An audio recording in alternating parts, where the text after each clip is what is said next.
कधी पेपर फुटी तर कधी परीक्षेला विलंब, कधी भरती निकालामध्ये घोटाळा तर कधी भरतीमध्ये घोटाळा। या सगळ्यांच्या त्रासातून बाहेर पडणारा आयोगाची परीक्षा देणारा विद्यार्थी हा पुण्याने आज नाही पाहिला। आता पुन्हा एकदा राज्यातील कृषी विभागातील जी पदं आहेत त्या 252 पदावरून विद्यार्थ्यांच्या नशिबी पुन्हा एकदा वणवास आलेला पाहायला मिळते। राज्य सरकारनं आश्वासन देऊन देखील आयोगापर्यंत जी माहिती पोहोचवायची होती अशी योग्य माहिती पोहोचवली गेली नाही आणि त्यामुळे जवळपास 252 ते 258 जी कृषी विभागातील पदं आहेत त्या पदभरतीची परीक्षा पुन्हा एकदा रखडताना दिसते आणि विद्यार्थ्यांच्या नशिबी पुन्हा एकदा तोच त्रास जो आहे तो येताना पाहायला मिळतो। आपल्यासोबत कृषी विभागातील काही विद्यार्थी आहेत। 258 पदासाठी त्यांनी गेल्या अनेक वर्षापासून तयारी सुरू केलेली आहे। मला सांगा काय नेमकं हे सगळं प्रकरण आहे, राज्य सरकारचं यामध्ये म्हणणं काय आणि विद्यार्थी म्हणून तुमचं काय म्हणणं आहे? सर 11 जुलैला अधिवेशनामध्ये मंत्री महोदयांनी कृषी मंत्र्यांनी मुद्दा मांडला की 258 जागा ह्या आम्ही कृषी विभागाच्या मंजूर करत आहोत आणि त्या येणाऱ्या परीक्षेमधूनच घेतल्या जातील। त्याला 1 महिना ओलांडला। 1 महिन्यातही त्याबद्दल आणखी जे आयोगाला मागणीपत्र पाहिजे सरकारकडनं ह्या जागांचं ते पोहोचलेलं नाही आहे। दर टप्प्यावरती प्रत्येकाने फॉलोअप घेतला, लोकप्रतिनिधींनी फॉलोअप घेतला, त्यावेळेस त्यांना सांगण्यात आलं जातील पण अजून त्या गेल्या नाहीत। कुठंतरी हा लालफितीचा जो काही कारभार आहे त्यामध्ये ह्या सगळ्या गोष्टी गुंतलेल्या आहेत। मग माझी मुख्यमंत्र्यांना कृषी मंत्र्यांना आपल्या माध्यमातून विनंती आहे की त्यांनी हे लवकरात लवकर ह्यातनं काहीतरी मार्ग काढावा, कुठं फाईल अडकली हे सगळं पाहावं आणि पुढील 2 दिवसात हे मागणीपत्र आयोगाला पाठवावं। हे आयोगाला 2 दिवसात जर मागणीपत्र गेलं 258 जागांचं तर आयोग सकारात्मक आहे। आयोग ते ह्यात ॲड करेल आणि मग आमची परीक्षा घेईल आणि ह्या सगळ्यातनं 1 लाखभर कृषी पदवीधरांना फायदा होईल। कृषी मंत्र्यांनी पुरवणी मागण्यामध्ये हा प्रश्न तारांकित झाल्यानंतर आश्वासन दिलं होतं की पदभरती, पण मग नेमका विषय रखडलाय। सर आयोग सकारात्मक आहे, कृषी मंत्री सकारात्मक आहे। परवा मी मिथिला बंगल्यावर धनंजय मुंडे साहेबांना भेटलो, सगळे सकारात्मक आहे।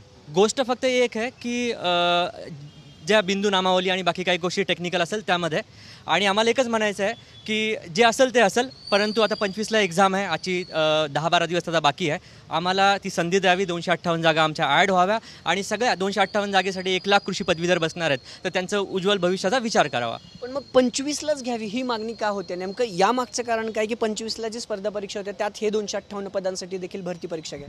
कारण की 2023 पासून असं डिक्लेअर करण्यात आलं की ज्या ॲग्रीच्या जागा आहेत त्या राज्यसेवेच्या परीक्षेमधून होतील, त्याची जी पूर्वपरीक्षा आहे ती एकत्र होईल आणि जी मुख्य परीक्षा आहे ती वेगवेगळी होईल। बट 2023 आणि 24 या कालावधीमध्ये कृषी संवर्ग जो आहे तो त्याच्यामध्ये ॲड झालेला नाही आहे। 2 वर्ष सलग झालं ॲड नाही आहे। 2023 मध्ये ही मागणी आली की कृषी भरती आहे जी राज्यसेवा आयोगातून, हां 2023 पासून जे आहे टेक्निकल एक्झाम ज्या आहेत त्या मुख्य परीक्षा त्याच्या राज्यसेवेतून प्रिलिम्स होईल आणि मुख्य परीक्षा ज्या आहेत त्या वेगवेगळ्या होतील। मग त्याच्यामध्ये ज्या जागा आहेत त्या आलेल्या नाहीत आहे, त्या जागा ॲड कराव्यात। कारण की ज्या बाकीचे संवर्ग आहेत टेक्निकलचे, मग त्याच्यामध्ये तुमचं फॉरेस्ट असेल किंवा इंजिनिअरिंग आहे त्यांच्या जागा आलेल्या आहेत, बट कृषी विभागाच्या 2 वर्ष सलग जागा आलेल्या नाहीत। त्याच्यामुळे कृषी जे पदवीधर आहेत ते 2 वर्षापासून वंचित आहेत। याच्यामध्ये जर बघितलं संपूर्ण महाराष्ट्रातून दरवर्षी 15,000 विद्यार्थी कृषी पदवी घेऊन बाहेर पडतात आहे। मग या 2 वर्षाचे विद्यार्थी, त्याचबरोबर ज्यांची वयोमर्यादा ओलांडली जाणार आहे असे जे विद्यार्थी आहेत त्यांचं काय होणार? म्हणजे एज बार होतील असे विद्यार्थी तुमचं म्हणणं आहे। 25 तारखेला जी एक्झाम होती त्यासाठी आता सरकारनं काय करायला पाहिजे की तुमच्या देखील 258 जागा त्यामध्ये ॲड होतील?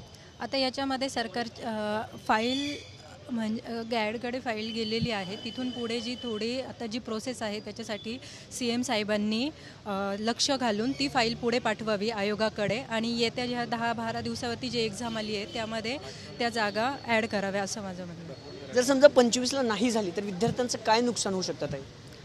सर आता जर यावर्षी जर 25 ऑगस्ट रोजी होणाऱ्या एक्झाममध्ये त्या जागा ॲड नाही झाल्या तर मुलांचे पुढचे 2 ते 2.5 वर्ष या सगळ्या प्रोसेसमध्ये वाया जाणार। कारण ॲड येऊन नंतर परीक्षा होणं, प्रिलिम्स, मेन्स, इंटरव्ह्यू आणि फायनल नियुक्ती या सगळ्यांमध्ये साधारण 2.5 ते 3 वर्ष जातात। तर त्यामुळे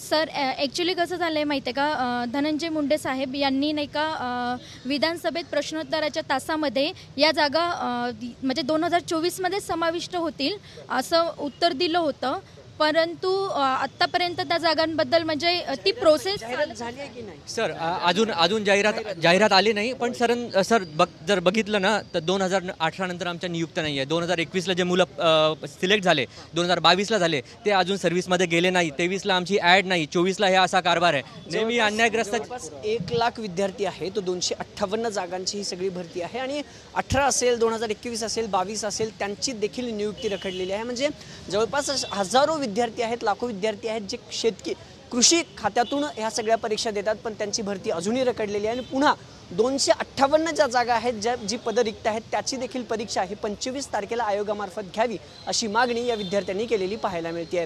कॅमेरा पर्सन तुषार ननावरेसह अभिजित पोते, TV9 मराठी, पुणे.